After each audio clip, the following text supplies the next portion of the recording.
E aí, povo de Deus, e aí, vida, e aí, terra, e aí, luz. Sejam muito bem-vindos ao canal A Bíblia em Família. E hoje nós vamos aí, como de costume, dar continuidade aí. Opa, agora sim. Opa, ficou melhor. No livro de Juízes, vai ser o capítulo 7 e o capítulo 8. Bora para a leitura, sem mais delongas. Deus conduz Gideão à vitória. Ao raiar do dia, Jerubbaal, isso é, Gideão, e todos os homens que formavam o seu exército acamparam perto da fonte de Arode. O acampamento dos midianitas ficava no vale, no lado norte, próximo ao monte Moriá. Então Yahvé ordenou a Gideão: o povo que está contigo é numeroso demais para que eu entregue Midian nas suas mãos, a fim de que Israel não caia em soberba e venha orgulhar-se em detrimento à minha pessoa, alardeando que a sua própria força o livrou. Beleza? Agora, pois, proclama aos ouvidos de todo o povo: quem estiver tremendo de medo, volte e observe do monte de Gileade. Então 22.000 homens decidiram partir e ficaram apenas 10.000 homens. Contudo, o Senhor voltou a falar com Gideão: este povo ainda é muito numeroso. Faze-os descer à beira da água, e lá os provarei para ti. Aquele de quem eu disser, este irá contigo, esse contigo irá. E todo aquele de quem eu disser, este não irá contigo, esse não irá. Gideão, pois, levou todos os seus homens, os seus soldados à beira d'água, e o Senhor lhe orientou: separai todo aquele que beber a água, lambendo-a, como faz o cachorro. Todo aquele que se ajoelhar para beber, tu os porás do outro lado. O número daqueles que lamberam a água, levando as mãos à boca, foi de 300 homens. Todos os demais se abaixaram de joelho para beber. Então Yahvé ordenou a Gideão: é com os 300 guerreiros que lamberam a água e que vos salvarei a todos e entregarei Midian nas tuas mãos, que todo o resto do exército retorne para suas moradias. Assim Gideão mandou os israelitas para suas tendas, mas ficou com os 300 guerreiros escolhidos. Estes ficaram com as provisões e os chofares, trombetas dos que partiram. O acampamento dos midianitas localizava-se logo abaixo deles no vale. Ora, aconteceu que naquela noite Yahvé ordenou a Gideão: levanta-te e desce ao acampamento de Midian, porque eu o entrego nas tuas mãos. Se, contudo, tens medo de atacá-los, desce ao acampamento com teu servo Purá e escuta o que dizem. Tu, então, ficarás animado e terás coragem para atacá-los. Então, Gideão e seu ajudante Purá desceram até bem próximos dos postos avançados do acampamento inimigo. Os midianitas, os amalequitas e todos os demais aliados do adversário que vinham do leste já haviam se instalado no vale. Eram numerosos como as grandes nuvens de gafanhotos. Assim como não se pode contar a areia da praia, também não se pode enumerar a quantidade dos camelos que eles ali reuniram.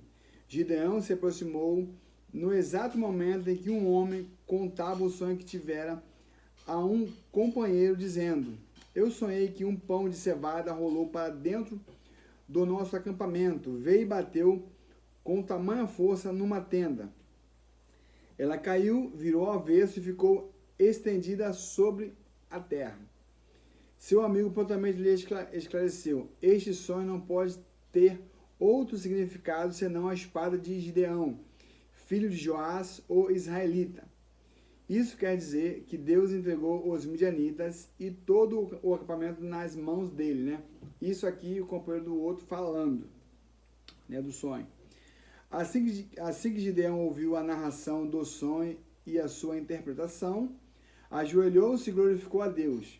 Em seguida, retornou ao acampamento de Israel e bradou: Levantai-vos, porque o Senhor entregou todo o arraial dos midianitas nas nossas mãos.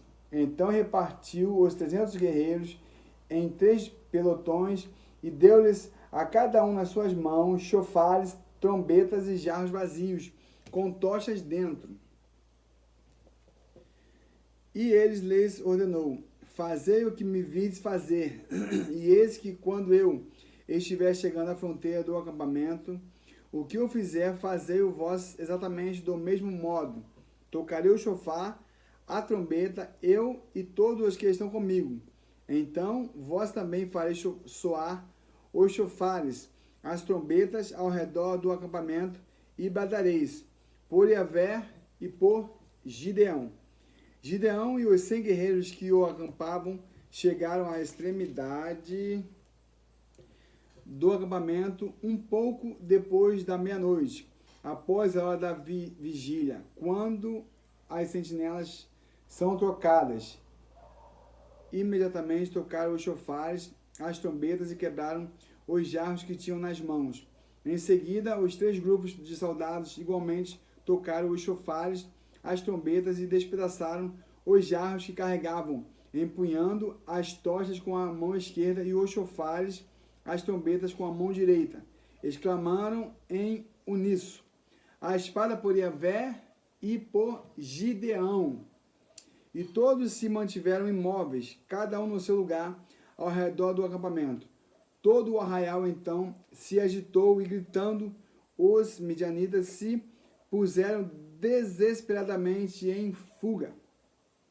Enquanto os 300 homens soavam os chofares e as trombetas, e Yahvé, o Senhor, fez que em todo o acampamento inimigo cada um voltasse a espada contra o seu próprio companheiro.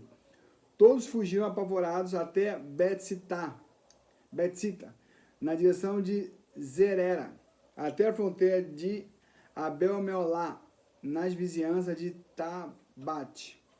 Os israelitas de Naftali, de Asser e todo o Manassés se reuniram e perseguiram os midianitas.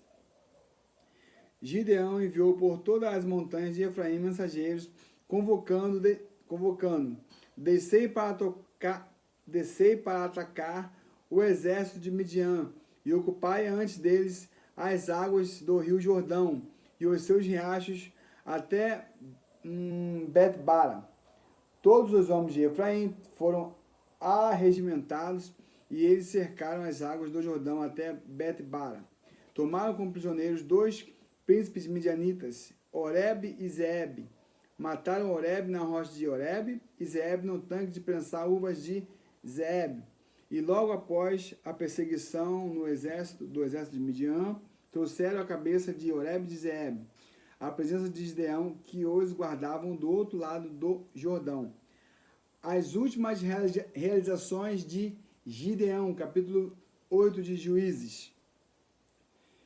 E sucedeu que os homens da tribo de Efraim foram reclamar a Gideão: que maneira é essa de agir para conosco?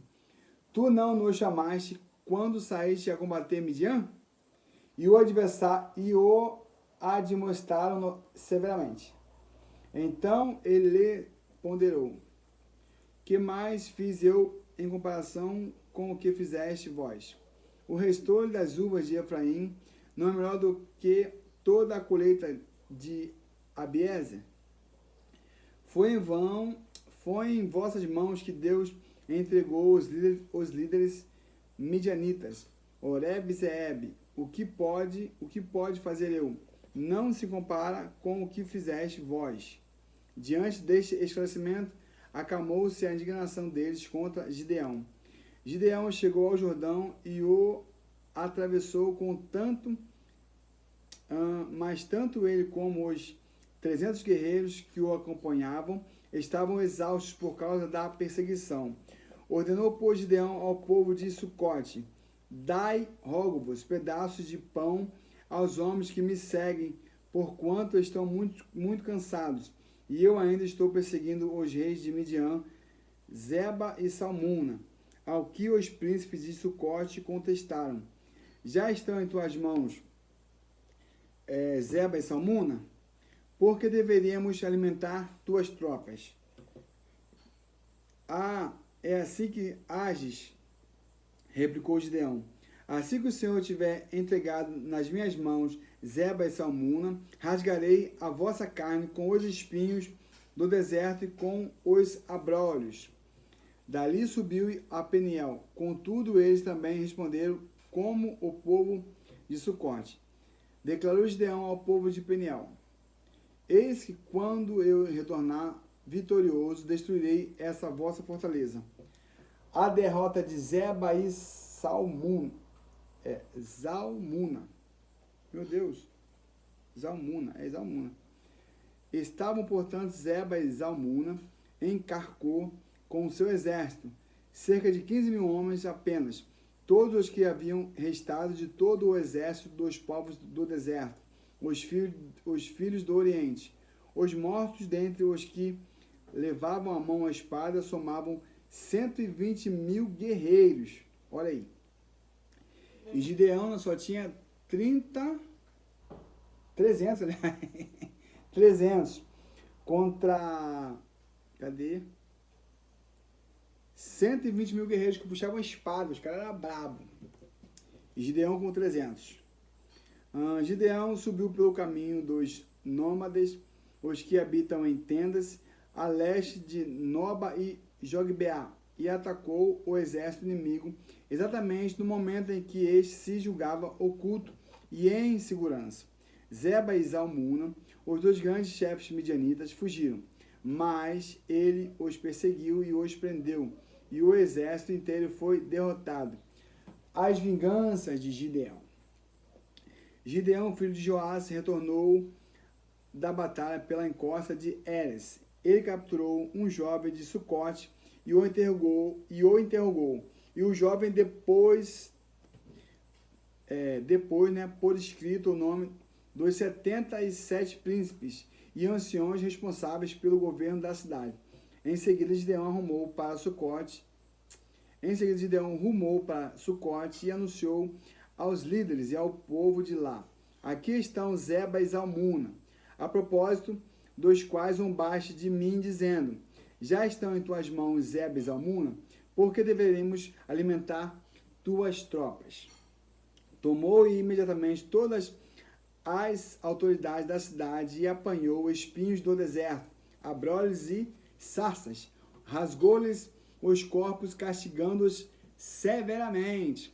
Depois dirigiu-se a Peniel e derrubou sua torre e fortaleza, e matou todos os homens daquela cidade. Então interrogou a Zeba e Zalmuna: como eram mesmo os homens que mataste em Tabor? E eles prontamente responderam: pareciam contigo. Todos eles tinham o aspecto de filhos de rei. E Gideão acrescentou: sim, eram meus irmãos, filhos da minha mãe. E concluiu: juro pelo nome do Senhor que, se os tivesse permitido viver, eu não vos mataria. Enquanto deu ordem expressa a seu filho primogênito, Jeter, dizendo: levanta-te e mata-os agora. Contudo, o moço, apavorado, não conseguiu desembanhar a espada, porquanto ainda era muito jovem. Mas Zeba e Salmuna provocaram, exclamando: levanta-te e mata-nos, tu mesmo. Ora, é preciso ter coragem de um verdadeiro homem para isso. Então Gideão avançou e os matou rapidamente. Depois arrancou os enfeites reais do pescoço dos camelos deles. O povo de Israel aclama Gideão. Então os israelitas rogaram a Gideão: reina sobre nós tu, o teu filho e o teu neto, porque nos tiraste das mãos de Midian. Gideão, contudo, lhes esclareceu: não serei eu quem governará sobre vós, tampouco meu filho, porque é Yahvé quem reinará sobre as vossas vidas. Aqui foi legal a palavra de Gideão, só que mais lá na frente vai fazer uma besteirinha. Vamos acompanhar. Disse mais Gideão: permite, entretanto, que vos faça um pedido, que cada um de vós me dê um dos brincos que tiraste dos vencidos, os ismaelitas, parentes dos midianitas, costumavam usar argolas de ouro nas orelhas ou nariz, porquanto eram nômades do deserto. Replicaram eles: de bom grado os daremos. E estenderam uma capa, e cada um deles depositou ali um brinco do total do seu despojo pessoal de guerra. E o peso dos brincos de ouro que ele recebera chegou a 20,5 kg, sem contar os enfeites, os anéis, pendentes e as roupas de púrpura que os reis de Midian usavam e os colares de enfeites reais que adornavam seus camelos. Gideão usou o ouro para confeccionar um efode, manto sacerdotal, que colocou em sua cidade, Ofra. Entretanto, todo o povo de Israel passou a idolatrar este objeto, vindo a se prostituir em relação a Deus, o que se transformou numa armadilha para Gideão e para sua família. A morte de Gideão. Assim foi Midian abatido diante dos filhos de Israel, e nunca mais levantou a cabeça, e a terra experimentou paz e descanso por 40 anos, todo o tempo em que viveu Gideão. Então, Jerubaal, que é Gideão, filho de Joás, partiu em direção à sua casa e lá permaneceu. Gideão teve 70 filhos, todos gerados por ele, fruto de seus ossos e de sua carne, porquanto tinha muitas mulheres. A sua concubina que morava em Siquém também lhe deu um filho, a quem ele deu o nome de Abimeleque, que significa meu pai é rei.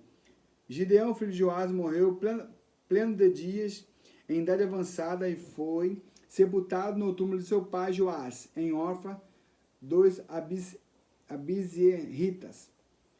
Nova queda de Israel. Logo depois da morte de Gideão, os filhos de Israel voltaram a se prostituir, oferecendo seu louvor e adoração aos Balins, e aclamaram Baal-Berite com seus deuses. O povo não tem jeito. E não mais se lembraram de Yahvé, o Senhor seu Deus, que os havia salvado das mãos dos seus inimigos em redor. Também não demonstraram qualquer gratidão para com Jerubaal, Gideão e sua família, pois se esqueceram de todo o bem que ele tinha realizado em favor de Israel. Bom, pessoal, o vídeo de hoje é isso. Se você quiser aí alguma ajuda, tiver alguma questão aí, alguma dificuldade, só deixar um comentário e eu vou pesquisar na Bíblia e vou responder com muita satisfação. Fiquem todos na paz e até a próxima. Valeu, fui!